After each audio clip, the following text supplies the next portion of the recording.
De retour sur ces plateaux pour parler de la politique en République démocratique du Congo avec un cadre, un combattant de l'UDPS. Tout bien un cadre, tout bien un combattant de l'UDPS parce qu'il y a ce que la bon, soit bien combattant, on a guerre, bitumbo bundaka licho asala yeza na kata makila nzoto ndeko sikoti mukua wazali moko ya ba UDPS puis président ya ONG ozana ba association na yo osungaka mingi bana ya chamu nde badoza trop tribal hein expliquer côté ya chamu ndeko mukua mbote na yo te mbote ndeko na sikoli ko yamba yo est-ce que on est sengonam ya lelo to benga yo cadre combattant ya UDPS pour te biba combattant baza bato bazaka sous les bois bafinga bato basala ko na critiquer ba konzi et loko liboso na ko banana no ko remercier bino na ndenge bobengisi ngai na plateau na bino ya munene oyo bakonzi ebele balekaka bozali kosala musala malamu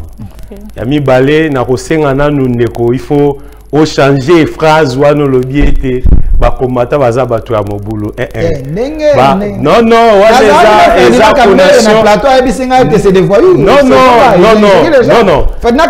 cher il faut kozongisa asa la différence entre oyo PPRD bandai ko sala à l'époque na oyo IDPS so sala à l'époque c'est les jours et la nuit la force du progrès non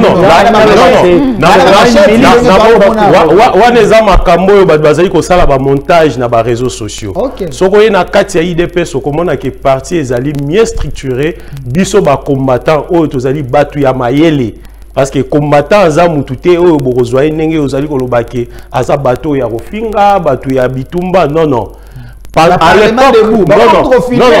à l'époque notre combat c'était pour gagner les pouvoirs. Il y avait plusieurs méthodologies qu'on avait mis sur place pour obtenir ce qu'on a aujourd'hui. Mais depuis que nous sommes au pouvoir, il y a une autre méthodologie que les partis est en train de mettre en place pour conduire à bon port les mandats du chef de l'État. Ce qui fait que bateau ba parlementaire debout, bazal rôle ba journaliste, oyo bayaka ba zui matière, ba memi yango na base. Parce que eloko ezo sala IDPS à la partie à monene parce que IDPS azali na base. Na pesa ka toujours exemple.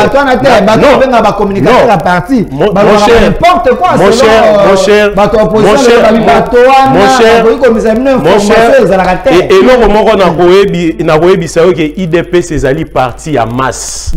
Ezali na moto mususu parce que ezali na parti moko te na Congo ezali implanté le rôle à IDPS. Non mon cher les autres mon cher wata za makambo soni ta kozolo ba bongo bango moko esika baza bazo ka soni nazo ebisa yo bango moko esika baza bazo ka soni ezali na parti moko te ezali mieux implanté na Congo mobimba koleka IDPS.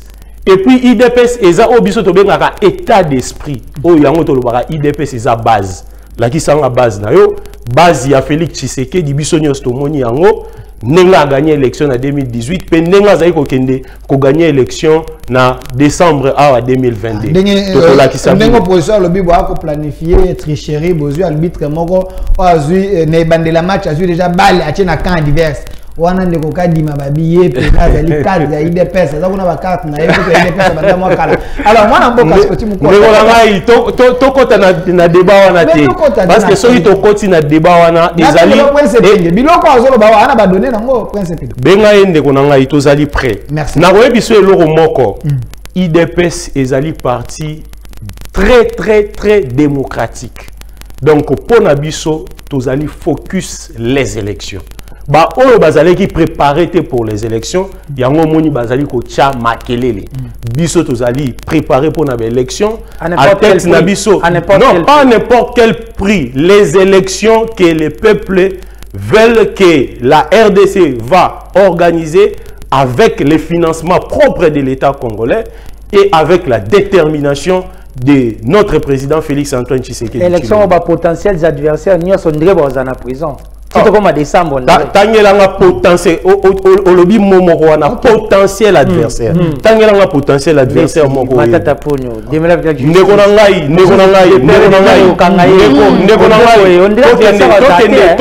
Tokende na ba débat wana te. Mutu lokola matata ponyo. Akoza l'adversaire potentiel ya Félix Antoine Tshisekedi Tshilombo. Qu'est-ce qu'il a fait? Qu'est-ce qu'il a fait dans ce pays? Quelle bonne gouvernance. Mon cher Natangelo ba projet pendant ya zalaka initié et simba projet Bukangalonzo ekenda wapi? Non, nazotangela projet Bukangalonzo ekenda wapi?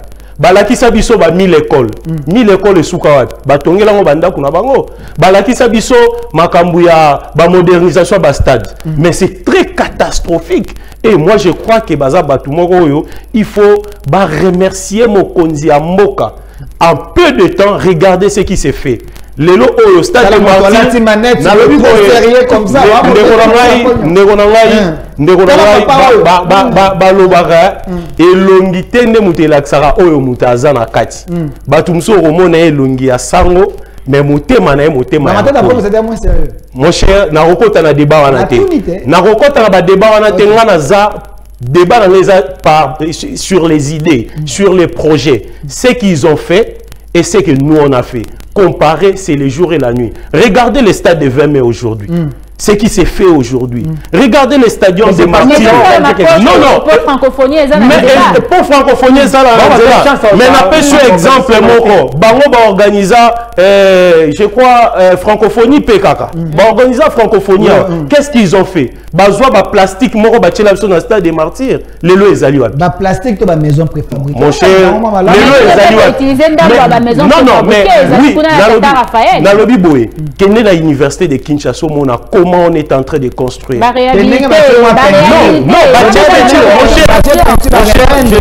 Je suis un ressortissant de l'université de Kinshasa. Nous tous à l'époque, selon la politique Oyabango, c'était impossible de clôturer l'université de Kinshasa. Mais aujourd'hui, l'université de Kinshasa est, je peux dire, à 70% clôturée. Mais Bamir Rango pesait, Mikoussa de Congo Azati Kuna avant-hier, Bamir Rango Mikoussa, même matité, sécurité en besoin de Kawane. Avant, il y a na deux babandarana na un. Biso la si volonté. Dans moins de 4 ans, dans moins de 5 ans, ce que Félix Tshisekedi a réalisé dans ces pays, c'est extraordinaire. Pourquoi je dis ça? Ces pays, et Outinakati Yaliboulou, moi j'appelle ça les trous noirs. Les trous noirs, il fallait qu'il y ait une personne ayant la volonté politique extrême pour faire sortir ces pays dans ces gouffres. Et la personne la mieux placée, c'est Félix Antoine Tshisekedi Tshilombo. Il est en train de démontrer, non. Et là, c'est ce que les gens ignorent. Aujourd'hui, le basculement de l'économie mondiale a affecté partout. Monde entier, l'inflation est allée à Rosalema. Guerre et Ukraine n'a Russie impacté sur l'économie mondiale. Tout le monde est focalisé sur ça. Donc vous ne pouvez pas parler de l'inflation seulement au Congo. Donc c'est au niveau mondial. Mais regardez comment le gouvernement en place a géré cette inflation. La fois passée, j'ai donné un exemple. Le litre de pétrole en Europe, ça coûte combien? De l'essence. C'est plus, je peux dire, c'était dans les 30 centimes. Mais aujourd'hui, c'est plus de 2 euros. Mais ici en Kinshasa, on achète le litre de pétrole à 2000 et quelques francs congolais. C'est la prouesse de qui? C'est le gouvernement de Félix Antoine Tshisekedi Tshilombo. Donc on arrive pendant cette période où il y a la crise au niveau mondial et pendant cette période où notre pays est agressé lâchement par le Rwanda. Et bandaka la likambo ya agressement wana eza le Genval. Toi, vous avez trahir au propre de l'année malédiction. Moi, je temps aussi pour voir Covid. Après Covid, tant qu'il y a eu la guerre ukrainienne. Moi, qu'il n'a pas eu le temps de s'organiser. Peut-être au propre de début à pouvoir de Félix Azaki Kakaoya travailler qui n'occupe. Muto nyonso azali mwana na Nzambe. Oyo azali ni étoile ya Nzambe. Babundisa kaka. Mais il y a un biais mondial, il s'est trouvé au mauvais moment, au mauvais endroit. Pas au mauvais moment, au bon moment, et c'était la personne la mieux placée. pour na moment parce que ceux qui ont dit na montre le rôle à Félix Antoine Tshisekedi Tshilombo mais les locaux Congo tout ça disparaît. Je te donne un exemple. David, pour avoir les pouvoirs, c'est Oyazaki na à l'époque na kati ya Bible. Azalaki parmi bato yo ba souffraki o alekaki na minyoko o alekaki ba négligeaki ekutu balobi yo mona mukie boye okosala ninyoza na makasi nini. Mais David ndeye mutaki kokoisa Goliath. C'est idem aujourd'hui. Tout le monde avait sous-estimé la RDC. Tout le monde avait mis la RDC dans la poubelle. Et aujourd'hui, Félix Antoine Tshisekedi Tshilombo fait rayonner la RDC et il a remis, il a redonné l'espoir. Aujourd'hui, je suis fier de dire que je suis congolais et j'ai un président congolais de père et de mère. Bounagan a toujours aux mains des... On ne sait pas contrôler une grande partie de l'Est du Congo. L'EAC est venu un peu crédible. Mais c'est journaliste, c'est ce que j'avais dit au début. Ce n'est pas aujourd'hui que la guerre de l'Est existe. C'est plus de 20 ans de guerre. Mais c'est aujourd'hui que la balkanisation est en train d'être vue maintenant. La balkanisation, c'est depuis longtemps. Avec l'EAC et tout. La balkanisation, ils ont prévu ça depuis longtemps. Si ce n'était pas l'arrivée de Félix Tshisekedi, je peux dire aujourd'hui, on n'allait pas avoir l'RDC qu'on a aujourd'hui. Parce qu'à l'époque, presque notre pays était occupé par les armées étrangères. Notre armée était dirigée en majorité par les Rwandais. Et aujourd'hui, Félix Antoine Tshisekedi est en train de faire un grand travail de la refondation de l'État congolais. Merci. fait un appel aux jeunes d'intégrer les forces armées de la République. Nous voyons l'engouement, la volonté. Exercice. Mwandambo mesusu pe bakokite bazongisi ba mwanda ko pe mesusu ba ko lena délestage na bokota na ba débat bino bolele le mois 2 jours ba ninga so ba desu mois 2 jours ba des formation armée nzo ba ndeko ko ezalite souci na biso abi ko kemba mwandambo ozo esprit souci na biso ezali ete ba oyo ba bozala former bazala d'abord bato bazali ba patriotes bato bazali na bolingo ya mboka les restes ça viendra bato bazana bolingo ya mboka mais na yoki bandeko ebele balobete mingi nde basango bana bolingo mboka surtout ozwi tata mbongo ozina tata shole bana bolingo mboka makasi koyoka mokonza mboka makambo alobaki na mbujimai basete mokonza mboka comme un vrai dictateur alakisi bolingo mboka te po basango ba koyebisa tata mokonza mboka sala malam babi Tshisekedi alati poso ya Mobutu comme un vrai dictateur comme na ko menacer batata église. Mon cher, moi je dirais qu'il faut avoir même la honte. Ya kolobaiki mokonzi ya mboka mutuloko la Félix Antoine Tshisekedi ya kokoma dictateur. Mais on assiste à l'essence du dictature. Muto a passé plus de 37 ans à l'élite dans l'opposition démocratique. J'insiste, une opposition démocratique. Est-ce que Muto a kokoma dictateur? C'est presque impossible. Les chefs de l'État, il faut signaler qu'il est le garant du bon fonctionnement des institutions de la République. Il est le commandant suprême des forces armées. Et ce que le chef de l'État a dit ces jours-là à Mujimai, c'était juste pour remettre à l'ordre tout celui qui va menacer la sécurité intérieure du pays. Il est dans son rôle de garantir la sécurité intérieure et extérieure de la RDC avec l'instrument qu'il a en main, c'est nos lois, notre constitution et le chef de l'État a rappelé cela à la population. Et tout celui qui menacerait l'intégrité territoriale, la sécurité intérieure de la RDC, il sera mis aux armes. Et j'insiste, je dois citer par rapport à la question qui est posée. Dictature, on a gagné l'émission. Et ça, les cameaux, ils ont des pochons, les poambos. Bango balingi ekolo te balingi mpe baélection esala mala ndenge esengeli mpo kimia mpe ezala na bastade nyonso. Il faut tout yeba ete église catholique eza lokola ba église nyonso na Congo. Il faut souligner que la mieux organisée, la plus populaire. Mon cher, la RDC c'est un pays laïque. C'est qu'il faut souligner.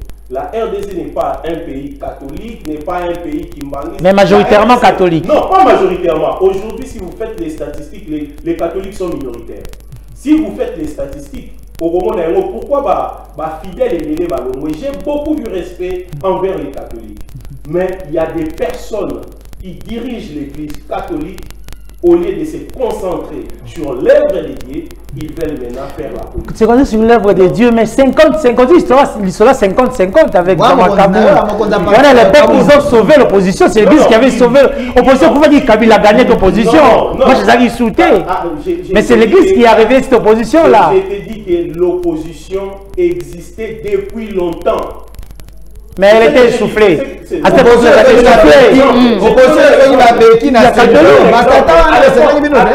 à l'époque de l'accord après, je crois, les messieurs de Togo, l'accord Kodjo, Eden Kodjo. Deuxième accord de la Senko. Qu'est-ce que l'accord de Senko nous a produit? Nous a produit Chibala. C'était qui? C'était pas les catholiques. T'es pas bien on est qui c'est que ma premier ministre. Wana pesi de encore une botte na elle. Pas le président il y a rassemblement. Tshisekedi dans son aura, il n'y avait personne pour le comparer à cette époque-là en termes de popularité. Parce qu'après la mort de Tshisekedi, après la mort, la personne la plus populaire de la RDC, c'était Félix Antoine Tshisekedi. C'est l'Ombino. De l'IDPS ou de la RDC? De la RDC. Non, Kabound, c'était le secrétaire général de Félix Antoine Tshisekedi. Parce que Félix Antoine Tshisekedi était le président de l'IDPS. Donc, nous ne pouvons pas dire que la Senko, c'est ce que j'ai dit. J'aime pas vraiment me focaliser sur l'église. Parce que l'église est très très importante pour moi.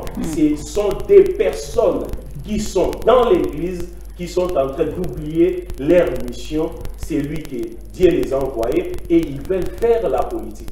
Et les chefs de l'État. Mais à cette époque-là, il y a oublié une mission. On a bien eu des pèses. On a bien eu. On a bien eu des pèses. Les lois de la République n'excluent personne. Que tu sois prêtre, que tu sois pasteur, que tu sois militaire, que tu sois qui que tu es, si tu menaces la sécurité intérieure du pays, tu vas répondre.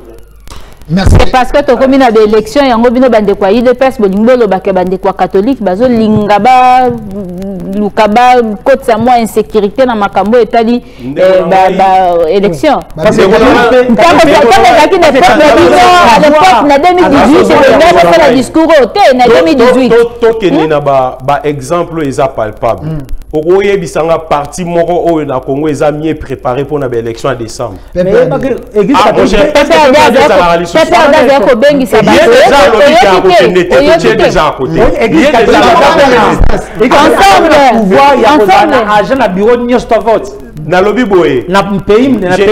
dit ceci. Ça, c'est la matière très technique concernant la CENI. Moi, je suis politique. Je ne peux pas entrer dans ces débats qui concernent la CENI. Au niveau de la CENI, il y a des personnes très professionnelles, j'ai dit, qui ont de l'expérience en matière électorale.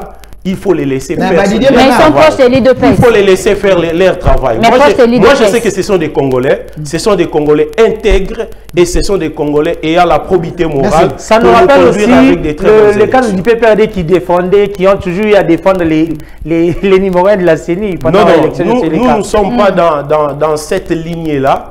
Nous sommes pragmatiques. Je vous ai dit, vous avez tous vu comment les chefs de l'IDPS, le secrétaire général Augustin Kabouya, il s'est promené presque dans beaucoup de provinces pour redynamiser nos bases. C'est depuis longtemps que l'IDPS se prépare pour les élections. Merci. Ceux qui sont agités, ce sont des gens qui ne s'étaient pas préparés pour les élections. On appelle Jacques Chabani Mbote d'ici Kazali.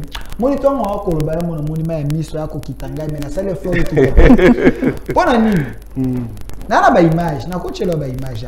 Tata Mosengo alobaka était faut que les médiocres dégagent. Tata Mosengo alobaka était nous vivons dans une prison à ciel ouvert. Wana na moni bande ko IDPS na ba plateau nous zo ya ba boza ko relia ngo Tata Mosengo ana raison baza ba médiocre. N'importe quoi na Senko, ndeko ambongo na ndeko shole. Bino bokoma ki ondike bana bitinda na bango bo akolanda na bango na sima Senko. Ensuite pouvoir bateau yo basunga ki bino bo bakomi binemi. Bo renverser pouvoir. Lelo bateau na ba ko ebisa bino makambo yo.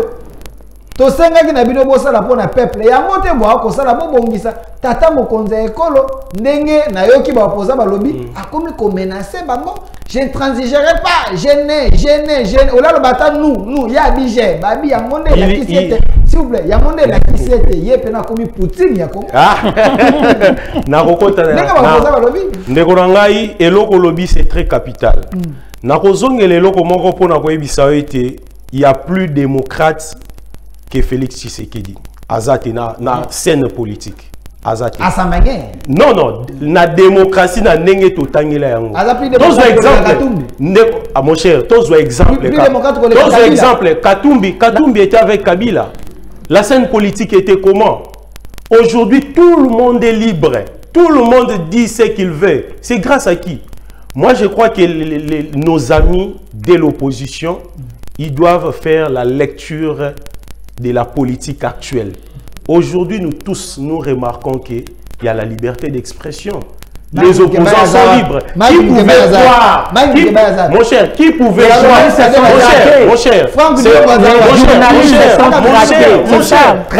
Mon cher, allons mollo. Pourquoi ça va une distraction? Te ya kosangisa biloko ebele. Pourquoi ça va biloko te oyebisi ngai makambo? Il y a 5 ans, Azali pour reprocher pouvoir en place et que pouvoir est commis, pouvoir et à dictature. Maintenant, quand ça la comparaison. Oui, tant que biso tozali ko bunda na opposition, scène politique ezali ki ndengeni. Est-ce que biso tozali na liberté à orchestrer la marche na bituka? Yo mona Félix Tshisekedi avant ça la marche a teba panon. Oh, yo mona Félix Tshisekedi à l'époque les Arabes ko bokama. Et bané ko bokama. Mais na ndenge nini? On reconnaître que moi na ko souffler ke biso to banda boka ngo ba désert parce que soko boka ngo na moi ba to aner ba jio ba lokotio. OK. Mais lelo oyo tozo mona ete batu bazo leka na TV, bazo sala publicité à marche au pays. Batu bazo kende ko sala ba sensibilisation. Au moins appena un leader politique à Kitine Sika Moro. Abani ko la sabo ya lobby to sala marche. Ça prouve que ils n'ont pas un mot à donner à la population et la population a respecté à nous à l'époque quand l'IDPS dit et au moment où Félix Danzelate, peut-être, au moment où a été même à l'Obakaka lobby et Ningisi Congo Mobimba. Mais vous-même, vous avez remarqué, marche en opposition, c'est marche en opposition. Ils étaient combien? Ils étaient combien dans marche Nabango? C'est très ridicule. C'est ce que le chef de l'État a été clair. Il a reproché à l'Église d'être partiale. L'église Bolobi était, il y avait violence pendant la marche opposition. Mais ils n'ont pas signalé que l'opposition aussi a fait violence à la police. Il fallait pas l'église à l'Obama. Parce que non, Tozalaki n'a plus de 21 policiers. Tozalaki n'a plus de 21 policiers au Bazalaki touchés. Ba famille na bango, ba koba ko zwata maloba ya compassion te à 5 ans. Donc bango baza ba congolais te. Baza ba congolais te.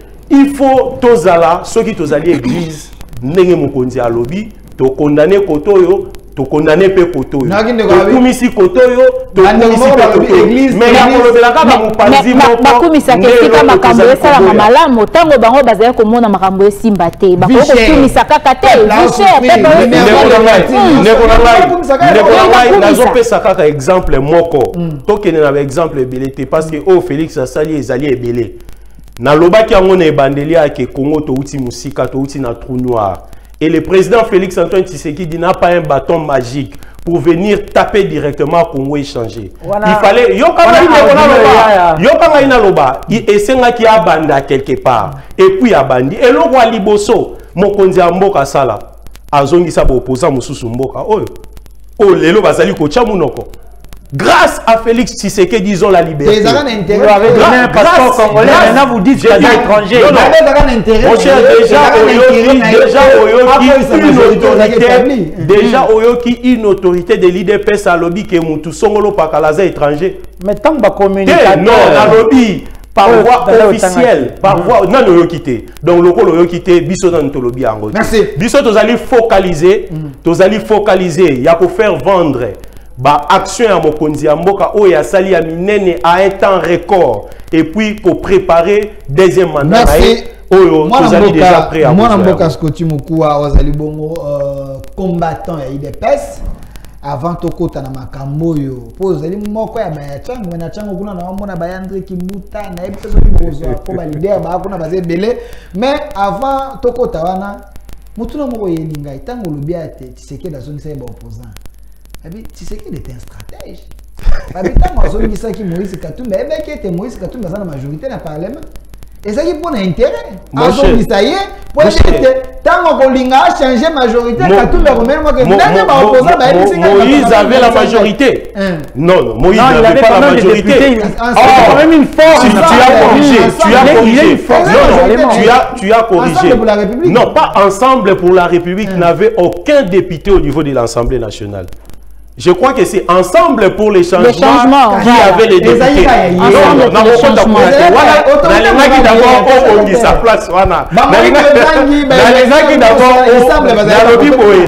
d'abord au Bongissa. Bateau Bazalaki majoritaire, Bazali PPRD, Lelo Bazali Wapi. Non, Azalaki na quota. Mais il faut. Moi,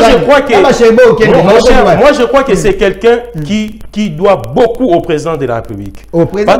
Non, je te dis, il doit beaucoup au président de la République. Parce que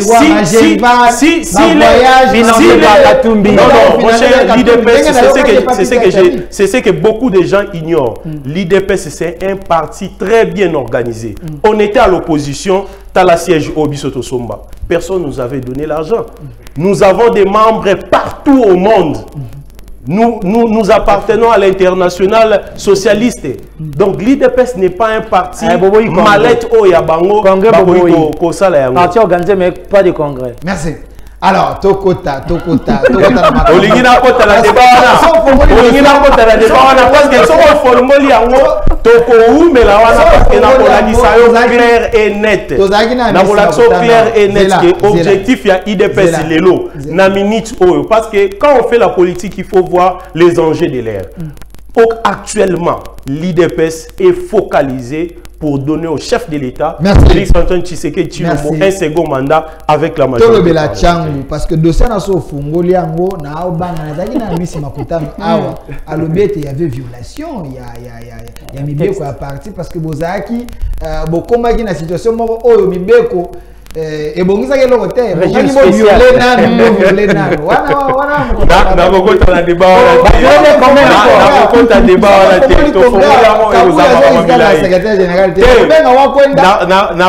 na débat wana te parce que eza biloko ezali kozongisa biso sima na lobi boye eza biloko ezali kozongisa biso sima ndeko na yingi na préciser eloko moko aujourd'hui l'IDPS na lobi boye aujourd'hui l'IDPS est uni unis autour du secrétaire général Augustin Kabouya pour donner tous, excepté personne. J'ai dit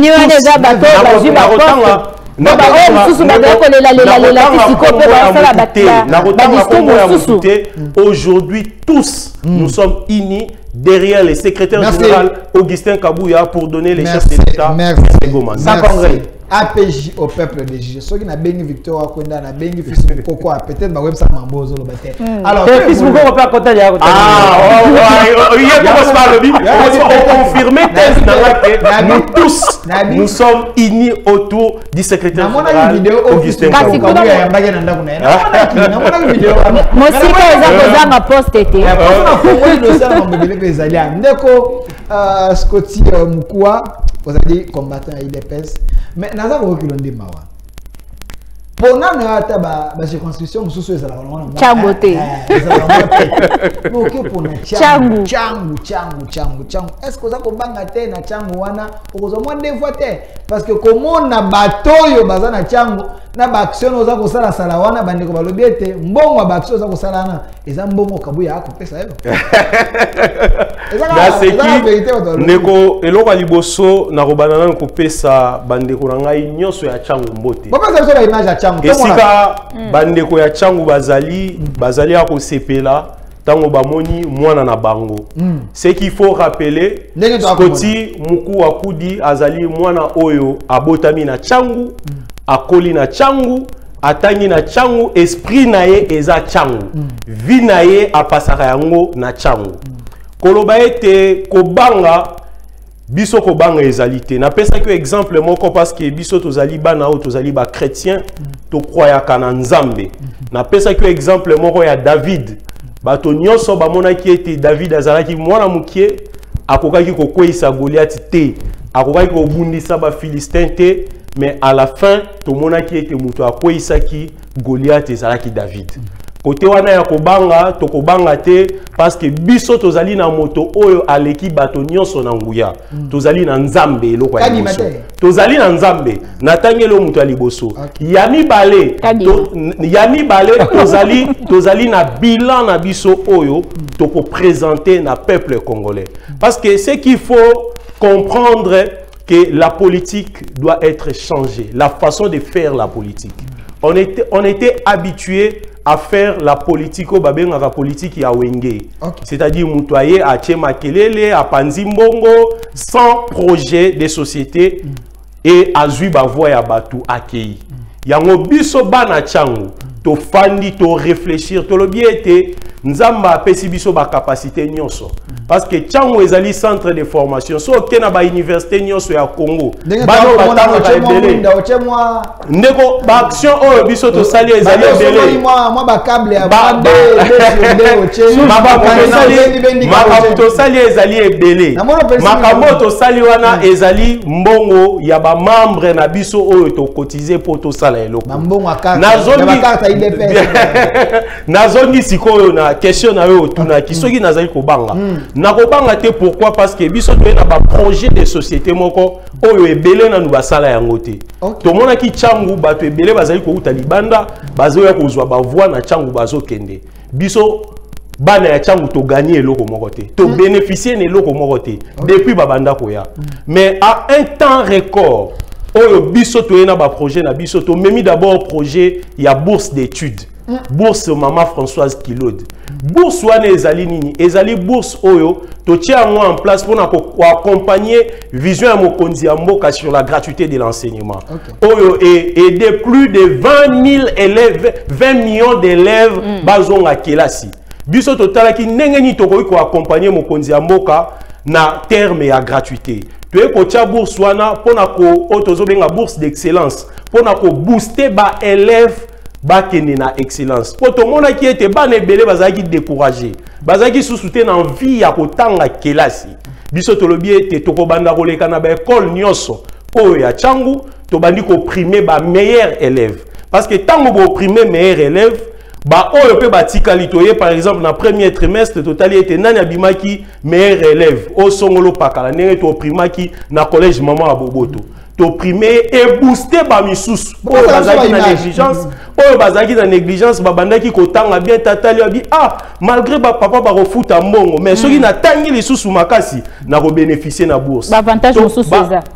Yango nazoloba ndeko na ngai. Tango a bénéficier na bourse, tango azo penser à bénéficier na bourse wana ezo pousser asala nini amata. Toye na projet c'est une motivation oyo ezali ko pousser ba doit une excellence. Toye ko penser na projet na biso ya ba réinsertion ya ba jeune kuluna. On a réussi à rassembler plus de 500 jeunes Koulouna de la Tchangu. Et ces jeunes-là, ils ont accepté Yakotika Makambakuluna pour que ba réintégrer bango. Na pas faible moyen na biso to zwinda muto tindi bango na INPP. Ba sali ko sala ba formation. On peut vérifier. Oui, vous pouvez vérifier. Na kobengi sayo oya omona bango moko ba ko témoigner. À part wana to yesusu na ba projet ya ko pesa batu moi ba financement pour que ba banda mombongo o to bengi entrepreneuriat. To zali na ba jeune o bazali na ba talent et belé o chango ezali ko regorger. Na pesi ndeko moko exemple batu ba memaki sango ya chango mabe balobi ete akuneza district ba voyou. To kokeneka to pesi bango mbongo to zui ba voix to kei.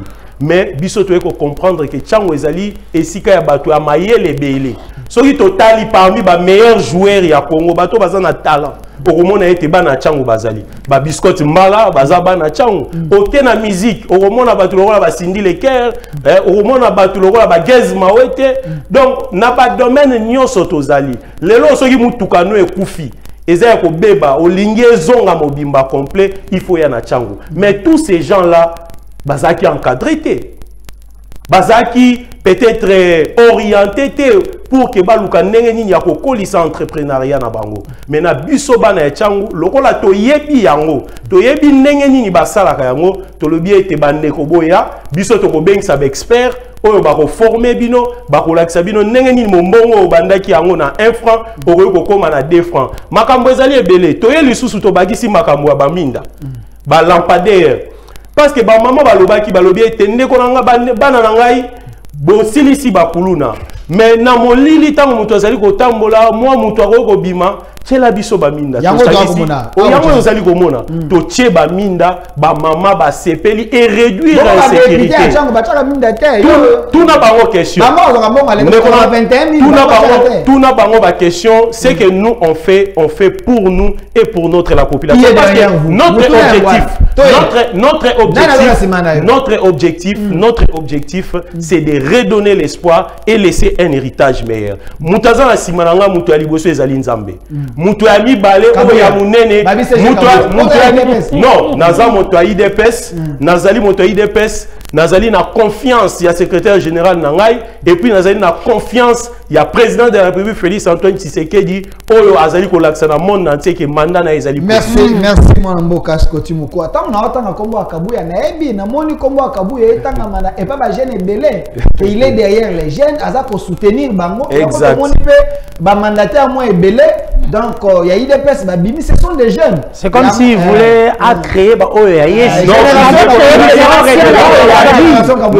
Nous tous, nous avons observé qu'à l'époque, notre classe politique, comme on avait dit, c'était la majorité, je ne peux pas dire tous, c'était une classe politique certaine, médiocre. Même les cadres de l'époque, ils faisaient partie de la classe politique. Je parle de la classe politique du régime passé. Et aujourd'hui, les chefs de l'État, quand il a reçu les bâtons de commandement, il a fait appel aux jeunes. Pourquoi aux jeunes? Nous représentons une force extrême du pays. Nous sommes plus de 50% de la population congolaise est jeune. C'est-à-dire, si la jeunesse se réveille, ces pays aussi se réveillent. Si la jeunesse comprend la vision du chef de l'État, que nous devrions changer notre mentalité, c'est-à-dire abandonner les antivaleurs, et faire ce qui est bon pour l'intérêt du peuple, au moment où a été beaucoup changé. Yangoana, mon candidat à IDPS, Augustin Kabouya, tango a capté qui message joana mon candidat Moka, à l'objet il faut qu'on pousse les jeunes, bakende liboso, basa la politique parce que les ali énergie à Sika, ou les ali comme makati na milieu politique. Merci mon Mboka Scotty Muku. Azali bongo président à la fondation. Moi Ebele, Azali combattant à IDPS. Mais tant que vous avez un beau santé, c'est lui qui s'assemble, c'est récent. Oh, non, c'est chez lui, moi, quand vous êtes là, tu as un minute. Voilà des débat qui sont au côté. Voilà les débats qui sont au côté. Merci Mboka d'avoir répondu à notre invitation. Malgré que tu solo lui pensa mingité, makambo ezali ebele et là on a ezali ko senga d'abord à tous les Congolais là où ils sont d'être derrière les commandants suprêmes, les chefs de l'État Félix Antoine Tshisekedi Tshilombo, de lui soutenir, de prier pour lui de l'aider à vaincre cette agression rwandaise et d'aider à la jeunesse quinoise et la jeunesse de la Tchangou en particulier, de comprendre que c'est notre moment de prendre conscience et de prendre les flambeaux du pouvoir en main. Bana Tchangou et Sika Bozali, ngai mwana na bino, ndeko na bino Scotty Mukua, na sengi bino nyoso, bozala na sima mokonzi ya mboka, to accompagner vision na ye, biso babilenge ya Tchangou, tozali na ba projet ya malonga, muto akolobela biso azalaki te lelo bozali na mwana na bino tokotambola partout pour faire vendre positivement l'image de la Tchangou. Ne laissez personne venir vous influencer. Merci. Nous, les jeunes de la Tchangou, nous sommes là. Merci. Moi, Mboka. Ah, on a un scoba, tout bazaki, ma député élu à Tchangou. Ah! Tango Scotty Mukua, Kolobabo, Bo, Santi, Makamboa, Koko, Yape, Maxwell, Kosalem. Est-ce que vous avez tout? Biso ezali malobate kasi ezali Merci, merci d'avoir répondu à notre invitation. C'est moi qui vous remercie. Un grand merci na régie pour mon thème moneno boana mona ensemble la lokola mo monenga ensemble la kaboza bénédiction na bino ezali malamu. Je dis un grand merci na ndeko Katende azalaki na biso bongo journaliste et Phare Télévision. Merci. Na ndongo dimi ko partager na biso plateau et aussi madame Sarvadi azali moko ya bae oyo bakumbaka ba émission ya minene na mboka oyo et puis merci na ndeko Scotty Mukua. C'est moi qui vous remercie. Je pense que dans la souka tête to yamba yo tango failo ko doit pouvoir et ça passe parce que ce qui est sûr l'IDPS ne va pas laisser le pouvoir maintenant, ce qui est sûr.